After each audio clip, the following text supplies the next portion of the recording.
Hello friends, ఇక్కడ మీరు చూస్తుంది 5.1 డిజిటల్ యాంప్లిఫైయర్. ఈరోజు డేట్ వచ్చేసరికి 16 ఏప్రిల్ 2025. సో మనకి ఈ ఆర్డర్ వచ్చేసి ఆఫ్టర్నూన్ 1 PM వచ్చింది. ఇప్పుడు ఎగ్జాక్ట్గా టైం 4:30 అవుతుంది. సో మనకి ఈ గ్యాప్లో యాంప్లిఫైయర్ అనేది రెడీ అయింది. సో చూసుకోవచ్చు, ఇది ఫ్రంట్ లుక్. సో తక్కువ టైంలో చేసామని చెప్పి అలా అని వైరింగ్ అనేది వేస్ట్ చేయకుండా చేయలేదు. వైరింగ్ కూడా బాగానే ఉంటుంది, చూడొచ్చు.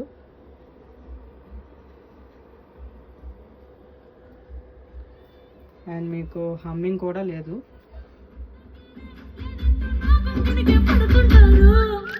చూసుకోవచ్చు, ఎక్కడైతే హమ్మింగ్ గిమ్మింగ్ ఏం లేదు. మీకు ఫ్యాన్ సౌండ్ ఒకటే వస్తుంది, చూసుకోవచ్చు. సో మీకు ఇక్కడ వీడియోలో అయితే నా నెంబర్ ఇస్తాను, ఎవరికైనా కావాలి అంటే కాంటాక్ట్ అవ్వచ్చు, వాట్సాప్ చేయండి.